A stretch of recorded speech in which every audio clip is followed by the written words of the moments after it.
So I have the Roadie Wife and the Roadie Wife 2, which is actually Finding My Way, which is second part to that one. It was continued. And I'm Bethany Luchetta. I'm a native to North County, Escondido area, currently living out in Palma Valley.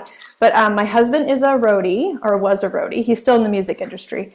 And we had some crazy ups and downs at the beginning of our marriage, from being on the road, me traveling on the road with him, and then some other stories that came into play with blended families and ex-husband and wives and death and all this crazy stuff that happened on the road is told in the book, the first book actually.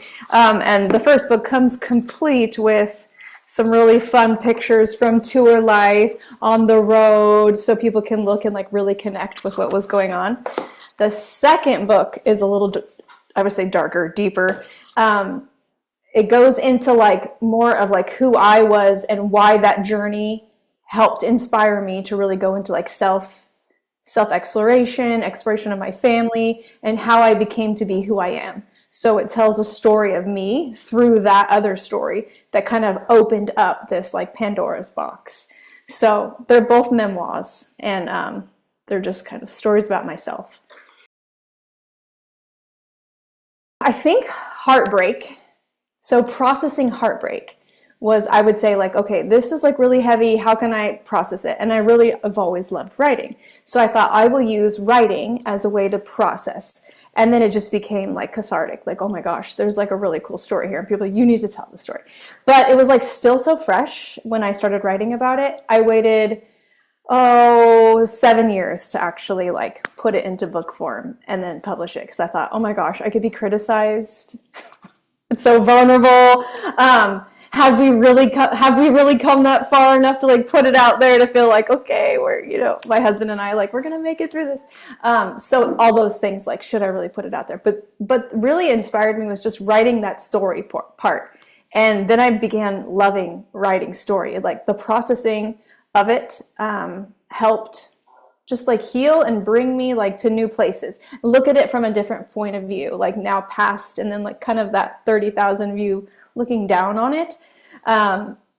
It really helped look at it in different ways and put different aspects to it, other people's points of view, talking to other people and pulling all those pieces together to make a puzzle. Like, oh, this piece doesn't fit, but then like, oh yes, it does. It fits in this story. Like this is where I'm going. This is my life. This is my history. So that's kind of the reason why. What parts of it do we choose to share, and like what parts do we want to be vulnerable with, and what parts do we want to put into print? Like it goes from being like elusive to being concrete and like kind of forever, and people can misunderstand it or take it however they want. So that was the more challenging part when you're telling a story about yourself, like anybody telling a story about themselves. Which parts do I put out there, and how, and what message am I trying to convey to myself or to others? So that was a little more challenging than just, it's about myself, but like which parts of myself am I going to put out there? I want them to think about that everyone has a story, including themselves, and they're all worth being told, and no one's invalidated because someone else's. Some people say, oh, mine doesn't have any trauma, so nobody's going to want to read about it. But they all have something to them, right? They have history. You came from somewhere, and your life is important, and your story is important, whatever it is. So I feel like as humans, that's why we're here. We're making our history. We're experiencing it through our lives, through our children, through our spouses, our exes, our heartbreak, our parents, like everything. So there's a story in all that, and I feel like if people could look at someone else's story and say, oh, like, not like the Me Too movement, but a little bit more like, me too, I have a story. Like I can tell my story too, and it can be heard. It doesn't have to be like invalidated or pushed down or not important, because we all are important. We're all walking a path. The second book is Finding My Way. That is exactly, I outline that exactly, like the story that you were told. It'll go into that I was adopted. It was a closed adoption, and I wasn't told till later. So there's always this part of you wondering, like, do I fit in this story? Why does this story feel like it's not mine? And then at some point you find out these things, and it's just like the foundation crumbles from underneath you, right? You're like, what the hell? I gleaned a little bit from Danny Shapiro's book Inheritance. She was a memoir writer and a teacher, and then she found out that her father, her sister, like her whole family wasn't who she thought they were after they did DNA tests. And so she wrote about that, and I thought, oh my gosh, it's so compelling to think who we are. I mean, because those stories are true, but there's also another story. So it's like, okay, what was hidden that I didn't know? And so the Finding My Way really explores that, the family dynamics of adoption and just closed adoption and not knowing and then finding out, and just religious upbringings, and then you kind of question just different things that you unwrap, which is exactly the question you asked. It's what the second book kind of leaned towards. But the first book happened that kind of was the catalyst to push me into that area of looking at those things. And I thought that second one would be easier to write, but it wasn't. It wasn't at all. So it was kind of inspiring to myself, like, oh, there's so much more here. And even for myself, like, there's so much more to me. Like, that's cool. For all of us, there's so much more than just what we see on social media or when we meet somebody. There's just so much more. Before I wrote the first one, I was in love and with Brene Brown, all things Brene Brown, Daring Greatly, Braving the Wilderness, like all the things. You're just like, why am I drawn towards these things, right? They're so inspirational about like shame and all the things that we work through as humans. I loved Dan Wallum. He wrote the book It Didn't Start With You, which was like really connected to how we're placed in our families. Matthew McConaughey's Green Lights, he was so vulnerable about like the parts he decided to tell us, but I was like, oh my gosh, just like there's so much more to us. So reading those were like, I can write these too. All the stuff about like who we are and how we got here. And then after I wrote my first book, I got really inspired by the memoirs, Green Lights, Glass Castle, Danny Shapiro's Inheritance, just stories of people's lives. And obviously these people are known and I'm not really known, but we all have stories. Like, you just break it all down at the end of the day, put our pants on one leg at a time. We're all just people, like with the family and trying to make it. So those books definitely inspired me to write the second one, to keep going deeper.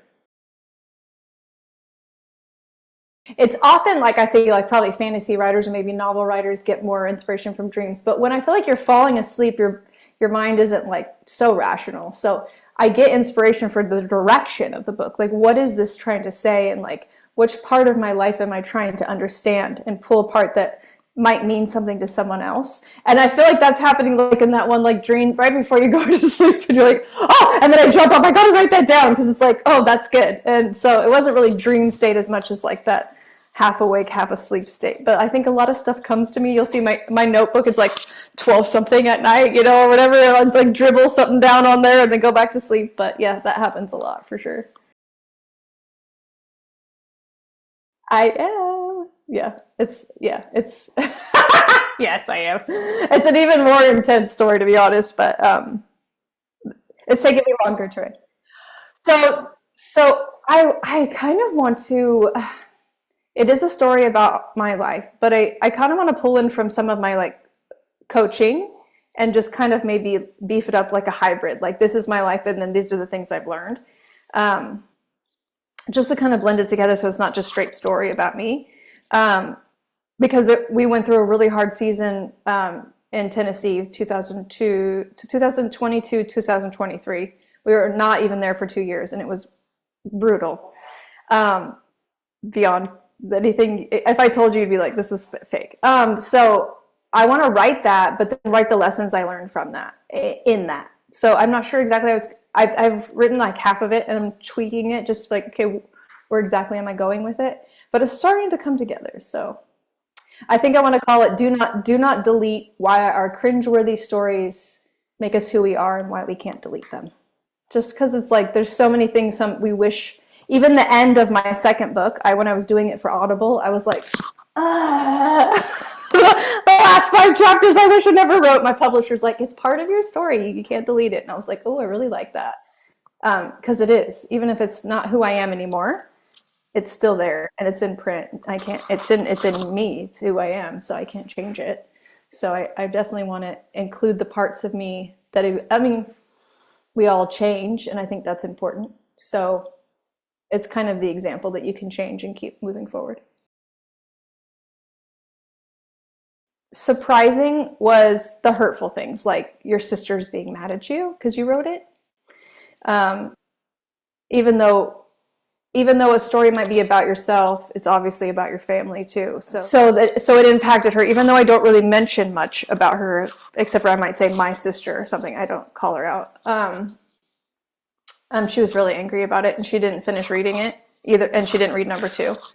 That was surprising. My little sister was not. She's from the parents that we had, and she hasn't read it either because she says, why would you bring that into the world? I was just like, wow. So those were surprising things. In me, it was surprising how much time can go by and things could still be so visceral when you're writing them, and you have to put it down and take a moment. It gets emotional, and you're just like, wow, I did not expect that from something that was so far. Like, okay, what is that? What's underneath that? I got to look at that a little bit deeper. So you got to take a break. That was surprising as well. No, it's interesting because I had to go through that. So my mom is my biological mom. She was pregnant when she left my father, and then got together with her boyfriend, who was there when I was born. So all the pictures of me as a baby are, and since the adoption was closed, there was no reason for me ever to believe there was somebody else because he was there in the pictures. They changed your birth certificate, everything. So I had to go through this whole thing with like processing the dad part, and it's still not easy, but I can tell you, because my parents have both worked with me on it, and not at the beginning, only in the like probably 5, 6, 7 years, our relationship is stronger for it, where my sisters chose to, I don't want to think about that. They stay a little more distant from the family. Maybe it was because of me, but I think my mom and dad and I have wrestled with it more. Like, let's get to the bottom of this. Like, what's here? And then my appreciation for my dad is greater than it could have ever been because I see the sacrifice. And then having a child of your own, then you're just like, whoa, your mind gets blown about how parents, he gave up so much to take care of someone else's child and to welcome that child and put him into college, all the things, things fissure out for sure. And I think the identity piece is really important. And I find it strange. I can't really say because I didn't have it any other way. If you had your mom and your dad that you had shared the DNA with in your house raising you, would you still have that natural identity crisis as a teenager? I had a daughter, and I didn't want to have children because of my identity crisis, right? And then I surprisingly got pregnant with my husband, and I thought, oh no. And then when I found out it was a girl, I was like, oh no. Like, I read about that in the book. I was like, God, why are you punishing me? But she's preteen, and it's going okay so far, but we process things out so differently than when my parents were raising us. I try to. She's still going to need therapy. Yeah. It's pretty amazing how when you get adopted and you have children, how the DNA shows up in the children. So if you look at my sister's son, he looks exactly like our birth dad. Mannerisms, and you're like, you've never even spent any time with him. It's wild. And then there's things even about my adopted dad, he's the one I call dad. I don't even call my birth dad dad. I call him by his first name. There's so many things about us that are similar, and I think it's just that nature versus nurture thing. When you're with someone for so long, and then you get stuff from people you don't even know that's DNA related, and you're just like, wow, how'd that happen? It's crazy. Yeah, it's pretty cool. Interestingly enough, I feel like the first book I got a lot of feedback from, which did help me with the direction of the second book. Now I'm getting a lot of feedback from the second book that people are just like, oh, it's almost like too vulnerable. And I was like, tell me more about that, because it's more about them than me. I'm like, I wrote about it. And they're just like, this part was just, I'm like, oh, and I want to know, like, well, tell me more about you, because why did that make you cringe? Like, what part of my being vulnerable makes you feel uncomfortable? But I did get, so Artifacts Books in Encinitas, the owner of that bookstore said, I don't know, like it's like a little bit, he was just kind of checking it out to put in a store. A little bit too religious for me, and I thought, what? Because I thought this book is not religious at all. But then I started having a deeper look at him, like, oh, I could see because of the endorsements and some things that were written on the back, and I thought, oh my God, I have to change that. And then someone put a review online and they said, the second book should not be called book 2. It is so different. And I thought, oh my God. So my publisher said, we should change book 2 for the tagline to be the big part and then the roadie wife to be small. So the tagline, Finding My Way, would be the book title. So they're actually working on changing it right now because it is so different. It's not about the roadie life anymore. It's just about what happened after that. So he's still in the music business, but it doesn't matter because it changed directions about me and my internal state. So that feedback has come from second book, and it is impacting the way I'm writing the book now.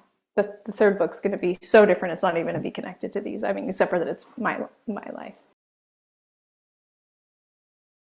I think people should just tell their story. I love that. Whatever it is, even if it's like a hybrid fiction, just to try to get it on paper without feeling so exposed or vulnerable. Like, I tell my friends that if you're afraid of people, your parents, a lot of people are like, what will my parents think if I'm honest in a book? Just make it a fantasy. make it a novel. It's like, yeah. So anyway, that's it. But I really appreciate the interview.